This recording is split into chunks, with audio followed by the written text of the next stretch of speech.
इसी तरह कस्बे तक जाना है, अगर चाहो तो तुम भी हमारे साथ चल सकते हो, बशीर ने कहा। कांस्टेबल चंद लम्हे सोचता रहा, फिर हमारे साथ चलने पर आमादा हो गया और हमसे 2 कदम आगे चलने लगा। हमारी वापसी तकरीबन 1.5 घंटे बाद हुई थी। कांस्टेबल तो बाहर ही रुक गया और बशीर मस्जिद वाले कमरे में चला गया, जहाँ उसने फर्श पर ही बिस्तर लगा लिया था। मैं तंग सा बरामदा तय करता हुआ अपने कमरे में आ गया। दरवाज़ा खोलते ही मुझे अजीब सा एहसास होने लगा। दिल में इज़्तिराब और बेचैनी सी थी। मैं जैसे ही अंदर दाखिल हुआ, दरवाजे के करीब किसी चीज़ से ठोकर लगी। मैंने दीवार टटोल कर स्विच ऑन कर दिया। कमरे में रोशनी होते ही मेरा दिमाग भग से उड़ गया। कमरे में अबतरी फैली हुई थी। बशीर का सूटकेस बिस्तर पर खुला पड़ा था। कपड़े और दूसरी चीज़ें भी फर्श पर बिखरी हुई थीं। मैं चल लम्हे मतोहश निगाहों से सब कुछ देखता रहा, फिर दरवाजे से बाहर आकर बशीर को पुकारने लगा। कमरे की हालत देखकर बशीर भी चौंक गया। सूरत हाल समझने में उसे देर नहीं लगी थी। वो उलझी हुई निगाहों से मेरी तरफ देखने लगा, गोया इसकी वजह जानना चाहता हो, लेकिन जाहिर है मैं क्या बता सकता था। मैं तो खुद अपने आप को बेबस महसूस कर रहा था, जो अपने आप को भी शनाख्त नहीं कर सकता। चंद लम्हों तक हम खामोशी से एक दूसरे की तरफ देखते रहे, फिर बशीर आगे बढ़कर चीज़ें समेटने लगा। बाहर अगरचे कांस्टेबल मौजूद था, लेकिन उससे किसी किस्म की मदद लेना बेकार था। बशीर दोबारा मस्जिद वाले कमरे में जा चुका था। मैं सीता का इंतज़ार करता रहा। मेरा ख्याल था कि शायद हमारी गैर मौजूदगी में ये तलाशी सीता ने ली होगी, लेकिन बहुत देर तक जब सीता नहीं आई तो मैं ये सोचते हुए बिस्तर पर लेट गया कि सीता अस्पताल में गई होगी। सुबह डॉक्टर राधा ने झंझोड़ कर मुझे जगाया। मैंने खुमार आलूद निगाहों से अतराफ में देखा। मच्छी की खिड़की से अंदर आने वाली धूप की किरणें फर्श पर मचल रही थी। क्या बात है डॉक्टर, क्या बशीर ने तुम्हें रात के वाक़े के बारे में बता दिया था? मैंने पूछा। हाँ, लेकिन इस वक्त मैं रज़िया के बारे में पूछने आई हूँ। तुमने उसे कहीं देखा तो नहीं? डॉक्टर राधा के लहजे में परेशानी नुमाया थी। गुज़श्ता रात उसने खाना हमारे साथ ही खाया था, फिर अस्पताल चली गई थी और वापस आने वाली थी। शायद वार्ड के किसी बेड पर सो रही हो। मैंने कहा। वो रात को खाना लेकर यहाँ आई थी, इसके बाद मैंने उसे नहीं देखा। वो गायब है? गायब से क्या मतलब? मैं बुरी तरह चौंक गया। डॉक्टर राधा के लहजे ने मुझे सोचने पर मजबूर कर दिया। कहीं ऐसा तो नहीं कि गुज़श्ता रोज़ कैप्टन गोपाल सिंह की पूछगछ से वो डर कर भाग गई हो? लेकिन सवाल तो ये पैदा होता है कि वो इस रेगिस्तान में कहाँ जा सकती थी। पीपल के दरख्त के नीचे बैठे हुए हिंदू साधु ने गुज़श्ता रात उसे किसी आदमी के साथ कीकर के दरख्तों के झुंड की तरफ जाते देखा था। लिबास से वो आदमी कोई हिंदू ही लगता था, लेकिन तारीकी के बायस साधु उसका चेहरा नहीं देख सका। उसके बाद से रज़िया को नहीं देखा गया। डॉक्टर राधा ने बताया। तुमने मुझे रात ही को क्यों नहीं बताया? मैंने उसे घूरा। रात को तो मैं अपने क्वार्टर में थी। ये सब कुछ मुझे अभी कुछ देर पहले ही मालूम हुआ। डॉक्टर राधा ने कहा। राय की मौत का मंजर मेरी आंखों में घूम गया। कहीं रज़िया भी? नहीं, ऐसा नहीं हो सकता। रज़िया के बारे में ऐसा नहीं सोचा जा सकता। वो यहाँ जराइम पेशा अफराद की आला कार नहीं हो सकती। उसे यकीनन उन लोगों ने अगवा किया होगा जो मुझसे कुछ पूछना चाहते हैं। वो रज़िया के ज़रिए दबाव डालकर अपना मकसद पूरा करना चाहते होंगे। मैंने सर झटक दिया और डॉक्टर राधा की तरफ मुतवज्जा हो गया। क्या उसे रेगिस्तान की तरफ तलाश किया गया है? मेरा मतलब, किसी अनजाने खौफ से मैं अपना जुमला मुकम्मल न कर सका। मैं तुम्हारा मतलब समझती हूँ, डॉक्टर राधा ने जवाब दिया। यहाँ 2-3 रोज़ से कुछ पुरस्कार वाक़यात रोनुमा होने लगे हैं। क्या मेरा इन पुरस्कार वाक़यात से कोई ताल्लुक़ हो सकता है? मैंने उलझी हुई नज़रों से उसकी तरफ देखा। सूरत हाल खासी पेचीदा है। बशीर की आवाज़ सुनकर मैं दरवाजे की तरफ घूम गया। वो न जाने कब से दरवाजे में खड़ा हमारी बातें सुन रहा था। यहाँ के लोग समझते हैं कि इन पुरस्कार वाक़यात की ज़िम्मेदार तुम हो। मैं एक बार फिर सोच में खो गया। मुझे यहाँ आए हुए सिर्फ 2 दिन हुए थे और इस अरसे में एक आदमी पुरस्कार तरीके से हलाक हो चुका था और मेरी अपनी दोस्त लापता थी। बदकिस्मती से वो दोनों आखिरी मरतबा मुझसे मिले थे। लोगों के ख्याल में मैं किसी पुरस्कार शैतानी कुव्वत के ज़रिए असर था और वक़्त गुजरने के साथ साथ उनका ये यकीन पुख्ता होता जा रहा था कि इन पुरस्कार वाक़यात का मुझसे कोई ताल्लुक़ ज़रूर है और वो मुझे कसूरवार समझ रहे थे। अस्पताल में एक आदमी आया है जो तुमसे मिलना चाहता है। वो अगरचे हिंदू है, लेकिन उसकी बातों से ज़ाहिर होता है कि तुम्हें बहुत अच्छी तरह जानता है। रामदास मल्होत्रा का शुमार बम्बई के अमीर तरीन आदमियों में होता है। वो अस्पताल के सामने वाले मैदान में खैमाजन है। अगर तुम चाहो तो इससे मिल सकते हो। डॉक्टर राधा ने कहते हुए चुभती हुई नज़रों से मेरी तरफ देखा। अगर वो मेरे बारे में जानता है तो यकीनन मेरी मदद कर सकता है। मैं उससे ज़रूर मिलूँगा, मैंने जल्दी से कहा। लेकिन मेरा ख्याल है कि हमें कैप्टन गोपाल सिंह की वापसी का इंतज़ार कर लेना चाहिए।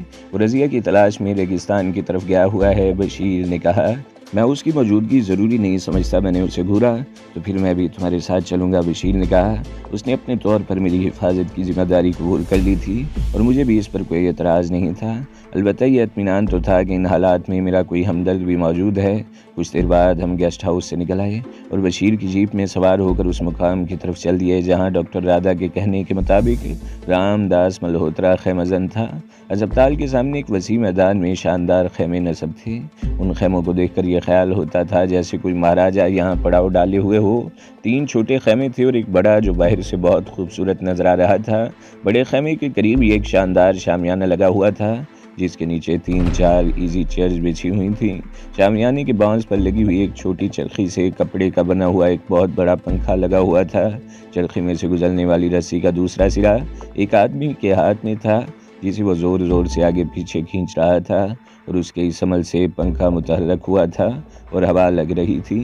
शामियाने के करीब एक ट्रक और एक शानदार लैंड क्रूज़र खड़ी थी। ट्रक में एक छोटा सा जनरेटर भी नस्ब था जिससे ज़रूरत के वक्त बिजली पैदा की जा सकती थी। लैंड क्रूज़र भी एयर कंडीशन थी। कुर्सियों के करीब ही एक मेज़ थी जिसके साथ ही एक आइस बॉक्स भी रखा हुआ था जिसमें कोका कोला की बोतलें भरी हुई थी।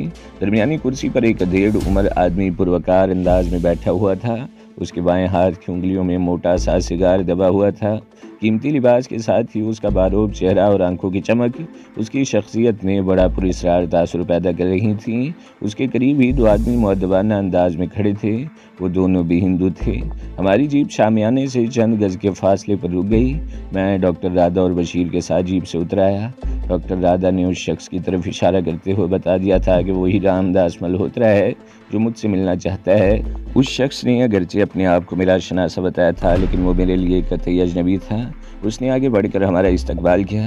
मुझे अफसोस है वही तुम जिन हालात से दो चार हो वो मेरे लिए भी परेशानी का बायस हैं। मैं उस वक्त बम्बई में था। तुम्हारे साथ पेश आने वाले हादसे की खबर मैंने अखबार में पढ़ी थी। ये हालात मेरे लिए खासे परेशान कुन है। मेरी समझ में नहीं आ रहा कि क्या करूं। यहाँ डॉक्टर राधा और मिस्टर बशीर का मुझे बहुत सहारा है। मैंने कहा, क्या मैं मिस्टर वहीद से तन्हाई में बात कर सकता हूँ? मल्होत्रा ने बारी बारी डॉक्टर राधा और बशीर की तरफ देखा। उन दोनों ने मायने खेज निगाहों से एक दूसरे की तरफ देखा और कांधे उचकाते हुए वहाँ से दूर हट गए। रामदास मल्होत्रा एक बार फिर मेरी तरफ मुतवज्जा हो गया। अगर तुम्हारी यादाश्त बरकरार होती तो तुम मुझे ज़रूर पहचान लेती। मैं थोड़े अरसे बाद जैसलमेर जाता रहता हूँ। आखिरी मरतबा चंद रोज़ पहले हम जैसलमेर में मिले थे। उस वक़्त तुम्हारी मदद करना मैं अपना इखलाकी फ़र्ज़ समझता था और यहाँ मेरी आमद का मकसद भी यही है। जैसलमेर मेरे जहन को झटका सा लगा। मेरा ख्याल है अगर तुम कोशिश करो तो तुम्हें सब कुछ याद आ सकता है। मल्होत्रा की नज़रों में अजीब सी चुभन थी। नहीं, मुझे कुछ याद नहीं है, मैं कुछ नहीं जानता, मैं अपना माजी भूल चुका हूँ, मैंने बेबसी से जवाब दिया। तो क्या तुम मुकम्मल तौर पर अपनी यादाश्त खो चुके हो? मल्होत्रा की नज़रों में शुबे की झलक थी। रामदास मल्होत्रा के जारहाना तेवर देखकर डॉक्टर राधा और बशीर करीब आ गए। डॉक्टर राधा का ख्याल है कि मिस्टर वहीद को आराम और सुकून की ज़रूरत है। दिमाग पर गैर ज़रूरी बोझ इनके लिए नुकसानदेह साबित हो सकता है। बशीर ने मुदाखलत करते हुए कहा। इस इत्तला का शुक्रिया। मल्होत्रा ने बशीर को घूरा। तेज़ धूप इसे नुकसान भी पहुंचा सकती है। इस मरतबा डॉक्टर राधा ने कहा, मैं आप लोगों को ज़्यादा परेशान नहीं करूंगा। अगर आप दोनों चाहें तो वापस जा सकते हैं। वही दोपहर का खाना मेरे साथ खाएगा। मेरा खैमा एयर कंडीशन है, इसे गर्मी का एहसास तक नहीं होगा। मल्होत्रा ने कहा, वही मेरे ज़ेरे इलाज है, मैं इसे ऐसा मशवरा नहीं दूंगी। अब हमें वापस चलना चाहिए। क्यों? वही डॉक्टर राधा ने मेरी तरफ देखा। हाँ चलो, मैंने उसकी हाँ में हाँ मिला दी। रामदास मल्होत्रा अगरचे अपने आप को मेरा शनासा बता रहा था और किसी ऐसे शख्स की मौजूदगी मेरे लिए इत्मीनान का बायस हो सकती थी, लेकिन न जाने क्या बात थी, ये शख्स मुझे कतई पसंद नहीं आया था और यहाँ खड़े खड़े मेरा दिल घबराने लगा था। तो ठीक है, मैं शाम को गेस्ट हाउस आ जाऊँगा। मुझे कुछ ऐसी बातें मालूम हैं जो तुम्हारी यादाश्त लौटाने में मददगार साबित हो सकती हैं। रामदास मल्होत्रा ने मुस्कुराते हुए कहा और रुखसत करने के लिए जीप तक हमारे साथ आया था। डॉक्टर राधा को अस्पताल के सामने उतार कर हम दोनों गेस्ट हाउस आ गए। बशीर ने इस मौजू पर मुझसे कोई बात नहीं की। वो अपने काम में मसरूफ़ रहा और मैं बिस्तर पर लेटा मौजूदा सूरत हाल के बारे में सोचता रहा। बिहारी लाल रॉय के कत्ल और फिर रज़िया की गुमशुदगी ने फ़िज़ा में अजीब सी कशीदगी पैदा कर दी थी। रामदास मल्होत्रा की आमद ने मुझे एक और उलझन में मुब्तला कर दिया था। वो अपने आप को मेरा शनासा बता रहा था और चंद रोज़ पहले जैसलमेर में मुझसे मुलाकात का दावेदार भी था। मुझे ये सब कुछ याद नहीं था, लेकिन मल्होत्रा का रहन सहन और ठाट बाट बता रहा था कि अगर वो करोड़पति नहीं तो लखपति ज़रूर है। उसकी शान और शौकत किसी महाराजा से कम नहीं थी और मैं ये सोचे बगैर न रह सका कि उसके पास इतनी दौलत कहाँ से आ गई और उसकी आमदनी का ज़रिया क्या है। शाम के साए ढल चुके थे। मल्होत्रा की लैंड क्रूज़र गेस्ट हाउस के सामने रुकी तो मैं उस वक्त बशीर के साथ कंपाउंड में बैठा हुआ था। मल्होत्रा का ड्राइवर गाड़ी में ही बैठ रहा। दूसरे मुलाजिम ने नीचे उतरकर दरवाज़ा खोला और मल्होत्रा लैंड क्रूज़र से उतरकर पुरवकार अंदाज में चलता हुआ हमारी तरफ आने लगा। हम दोनों ने उठकर उसका इस्तकबाल किया और बैठने के लिए तीसरी कुर्सी की तरफ इशारा किया, जो बाकी दोनों कुर्सियों की तरह खासी शिकस्ता थी। मिस्टर बशीर, अगर तुम इजाज़त दो तो मैं तन्हाई में वहीद से कुछ बातें करना चाहता हूँ। मल्होत्रा ने चंद रस्मी जुमलों के तबादले के बाद बशीर की तरफ देखते हुए कहा। बशीर ने मेरी तरफ देखा और मेरी रजामंदी पाकर वहाँ से उठ गया। उसके जाने के बाद मल्होत्रा कई लम्हों तक गहरी नज़रों से मेरे चेहरे का जायज़ा लेता रहा और फिर कदरे आगे झुकते हुए कहा, अब तुम्हें याद आ जाना चाहिए कि चंद रोज़ पहले जैसलमेर में हमारी मुलाकात हुई थी। मुझे बिल्कुल याद नहीं है, माजी की कोई बात मेरे जहन में महफूज नहीं रही। मैंने जवाब दिया, तुम्हें इतना तो याद होगा कि इंटेलिजेंस ऑफिसर बाबू राव ने रेगिस्तान में सिम के मुकाम पर तुमसे मुलाकात की थी और तुम दोनों के दरमियान एक नहायत अहम मामला तय हुआ था। मल्होत्रा ने मेरी आंखों में झुकते हुए कहा, गोया इसे शुबा था कि मैं यादाश्त खो जाने का ढोंग रचा रहा हूँ। इंटेलिजेंस ऑफिसर बाबू राव, अहम मामला? मैं बिल्कुल नहीं समझा। मुझे उसकी बातों से उलझन सी महसूस होने लगी। अब मुझे खुलकर बात करनी पड़ेगी। मल्होत्रा ने महतात निगाहों से चारों तरफ देखते हुए मध्यम लहजे में कहा, तुम अगरवादी हो, कश्मीरी मुजाहिद जो अपने देश की आज़ादी की जंग लड़ रहे हैं। तुमने कश्मीर में भारतीय सेनाओं को नाकाबिले तलाफी नुकसान पहुँचाया है। तुम्हारी गिरफ्तारी के लिए इनामात मुकर्रर किए गए हैं, लेकिन तुम भारतीय सेनाओं के खिलाफ कामयाबी से कार्रवाई करते रहे और बिलाखिर इंटेलिजेंस एजेंसी रॉ के खूबसूरत एजेंट को कश्मीर भेजा गया ताकि वो तुम्हें अपने हुस्न के जाल में फंसाकर तुम्हें गिरफ्तार करने में मदद कर सके। वो तुम तक पहुंच तो गई, लेकिन खुद तुम्हारे प्रेम में मुब्तला हो गई।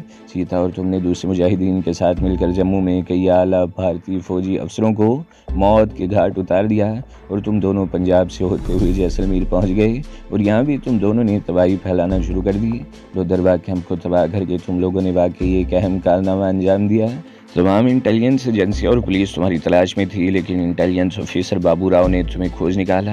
वो चंद लम्हों को खामोश हुआ, फिर बात जारी रखते हुए कहने लगा, बाबू राव अपने देश का खाता है मगर गद्दार है। जिसने लोदरवा कैंप के बारे में एक मुकम्मल फिल्म तैयार की थी जिसमें भारत इसराइल मुआहदे का अक्स भी शामिल था।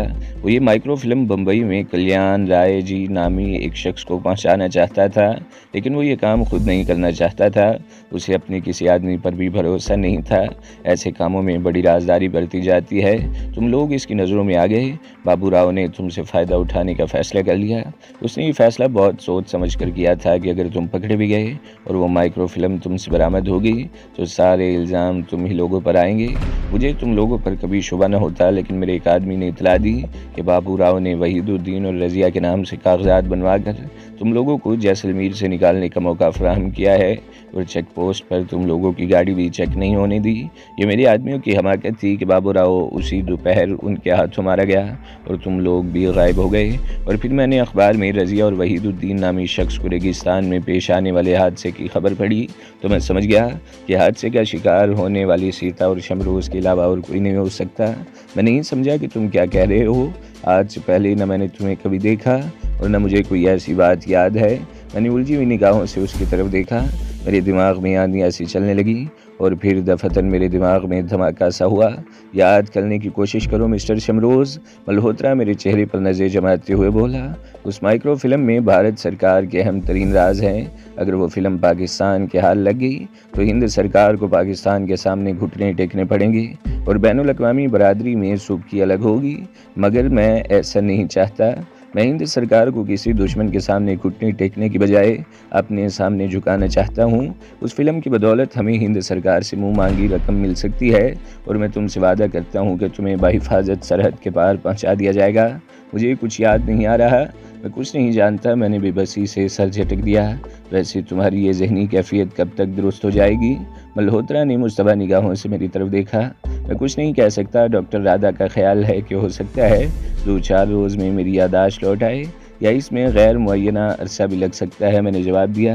ओ मल्होत्रा ने कहा, बहरहाल ये बातें किसी से कहने की ज़रूरत नहीं, मैं फिर किसी वक्त तुमसे मुलाकात करूँगा। अपनी ज़हन पर जोर डालने की कोशिश करो, हो सकता है तुम्हें कुछ याद आ जाए। मल्होत्रा कहते हुए उठ गया। तो जैसे ही कंपाउंड से बाहर निकला, बशीर तेज़ तेज़ कदम उठाता हुआ मेरे करीब आ गया। मुझे यकीन था कि वो किसी जगह छुपकर हमारी निगरानी कर रहा होगा। मैं उस वक़्त शदीद उलझन में मुब्तला था, दिमाग में चींटियाँ सी रेंग रही थीं। बशीर शायद चेहरे के तासुरात से मेरी कैफियत भांप गया था। वो मुझे सहारा देकर कमरे में ले आया। वो मुझसे कुछ पूछने की कोशिश करता रहा, लेकिन मेरी ज़ुबान जैसे गंग होकर रह गई। बिलाखिर कई मिनट की खामोशी के बाद मैंने उसे रामदास मल्होत्रा से होने वाली गुफ्तगू के बारे में बता दिया, जिसे सुनकर बशीर बुरी तरह चौंक गया। दहशतगर्दी माइक्रोफिल्म? बशीर मेरी तरफ देखते हुए बोला। सूरत हाल खासी पेचीदा हो गई है। मेरा ख्याल है हमें फ़ौरन कैप्टन गोपाल को इत्तला देनी चाहिए, लेकिन नहीं, इस तरह मामला कुछ और बिगड़ जाएगा। बशीर तकरीबन 1 घंटे तक मेरे पास बैठा बातें करता रहा और फिर उठकर मस्जिद वाले कमरे में चला गया। मैं बिस्तर पर लेट गया। मेरा दिमाग बुरी तरह चकरा रहा था। दफतन एक और ख्याल मेरे जहन में उभरा। सूरत हाल न सिर्फ पेचीदा बल्कि हमारे लिए निहायत संगीन हो गई थी। अगर पुलिस को पता चल गया कि मैं दर हकीकत कौन हूँ, तो अज़ियतनाक मौत से मुझे कोई नहीं बचा सकेगा। रज़िया ने भी कहा था कि उसका नाम सीता और मैं शमरोज़ हूँ, और अब रामदास मल्होत्रा भी एक ऐसी कहानी सुना रहा था जो निहायत खौफनाक थी। अगर हम वाकई कुछ और थे, तो इंटेलिजेंस ऑफिसर बाबू राव ने हमारे लिए जिन फर्जी नामों से कागजात बनवाए थे, वो फर्जी नाम ही हमें अब तक बचाए हुए थे। रामदास मल्होत्रा सब कुछ जानता था और हमारे फर्जी नामों से भी वाकिफ़ था, इसलिए हमारे बारे में अखबार में ख़बर पढ़कर हमें तलाश करता हुआ यहाँ गया था। बाबू राव को इसके आदमी उसी रोज़ मौत के घाट उतार चुके थे जब हम जैसलमेर से निकले थे। अगर वो ज़िंदा होता तो मल्होत्रा से पहले यहाँ पहुँच चुका होता। सूरत हाल की संगीनी का अंदाज़ा लगाकर मैं कांप उठा। सीता भी शायद सूरत हाल की नज़ाकत का एहसास करते हुए गायब हो गई थी, और मेरे लिए भी बचाव का एक ही रास्ता था, फ़रार। मैं वक़्त गुजरने का इंतज़ार करते हुए ये सोचता रहा कि क्या मैं वाकई दहशतगर्द था, क्या मेरा ताल्लुक़ कश्मीर से है, लेकिन कश्मीर कहाँ है, और वो इंटेलिजेंस ऑफिसर बाबू राव कौन था। मुझे याद नहीं आ रहा था कि किसी ने मुझे कोई माइक्रो फिल्म दी थी। मुझे तो कुछ भी याद नहीं था। इस सब शब के करीब जब मुझे यकीन हो गया कि बस्ती वाले सो रहे होंगे, तो मैं आहिस्तगी से उठकर खिड़की के रास्ते कमरे से बाहर आ गया। मैं मस्जिद के सामने वाले रुख से कमरे से बाहर निकलने का ख़तरा मोल नहीं ले सकता था, क्योंकि इस तरह मुझे मस्जिद के बरामदे से गुजरना पड़ता और इस तरह बशीर की नज़रों में आ जाता। मज़ीद बरां गेस्ट हाउस के गेट पर कैप्टन गोपाल सिंह का कांस्टेबल भी मौजूद था। बशीर और कांस्टेबल अगरचे सो रहे थे, लेकिन कदमों की आहट से किसी की आंख खुल सकती थी। गेस्ट हाउस की पिछली दीवार तकरीबन 8 फीट ऊंची थी। दीवार की ईंटें टूटी होने की वजह से इस पर चढ़ना ज़्यादा मुश्किल नहीं था। मैं दीवार की टूटी हुई जगहों पर पैर फंसाकर आहिस्ता आहिस्ता ऊपर चढ़ने लगा। ऊपर पहुंचकर मैंने मोहतात निगाहों से इधर उधर देखा और दूसरी तरफ छलांग लगा दी। नीचे गिरते हुए मैं अपना तवाज़न बरकरार न रख सका और मेरे दाएं टखने में हल्का सा झटका लगा। दर्द की शिद्दत से मेरे मुंह से चीख निकलती रह गई। मैं चंद लम्हों तक टखने सहलाता रहा और जब दर्द किसी हद तक कम हुआ तो लंगड़ाता हुआ एक तरफ को चल पड़ा। गली से निकलकर कस्बे की मेन रोड पर पहुंचते ही कुत्तों ने भौंककर मेरा इस्तकबाल किया। मैं जल्दी से एक और गली में घुस गया और दोबारा मेन रोड पर आने की बजाय गलियों में चलता रहा। मेरे सामने किसी मंजिल का निशान नहीं था। तेज तेज कदम उठाते हुए मैं कम से कम वक्त में ज़्यादा से ज़्यादा फासला तय करने की कोशिश कर रहा था। एक गली के आखिरी मोड़ पर पहुंचा तो अस्पताल की इमारत देखकर ठटक गया, जिसके सामने रामदास मल्होत्रा का कैंप था। मैं कुछ देर गली के मोड़ पर खड़ा कैंप की तरफ देखता रहा और फिर वापस मुड़ना ही चाहता था कि अचानक ही आंखों के सामने नीली पीली चिंगारियां सी नाच गईं। सर पर लगने वाली ज़रब इतनी शदीद थी कि मैं अपने हवास पर काबू न रख सका और लहराता हुआ नीचे गिर गया। इसके साथ ही मेरा जहन तारीकी में डूबता चला गया। जिस जगह मैं होश में आया उसे बाकायदा कमरा नहीं कहा जा सकता था। तकरीबन 12 फीट लंबा और 7 फीट चौड़ा पहाड़ी गार था। गैर हमवारियों और झुकी हुई छत मेरे ख्याल की तस्दीक कर रही थी। छत इस कदर नीची थी कि कदरे लंबे कद के आदमी का सर छत को छू सकता था। यहाँ फर्नीचर नाम की एक पुरानी सी कुर्सी पड़ी थी। इसके अलावा लकड़ी की चंद टूटी हुई चीज़ें भी बिखरी हुई थी। एक तरफ दीवार के करीब पत्थर का एक चबूतरा था, जिस पर टीन का बना हुआ एक दिया जल रहा था। दिए में केरोसिन ऑयल की बजाय शायद किसी किस्म की चर्बी इस्तेमाल की जा रही थी। गाढ़े से धुएं के साथ गार में एक नागवार सी बू फैली हुई थी। मेरे करीब ही गदले से पानी का एक जग रखा हुआ था।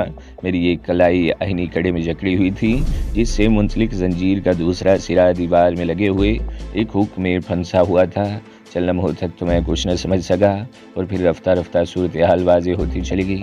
रात को अस्पताल के करीब सर की पुश्त पर ज़रब लगाकर मुझे बेहोश किया गया था और अब मैं एक कैदी था, लेकिन मैं अभी तक कोई अंदाज़ा नहीं लगा सका था कि मुझे कैद करने वाला कौन था।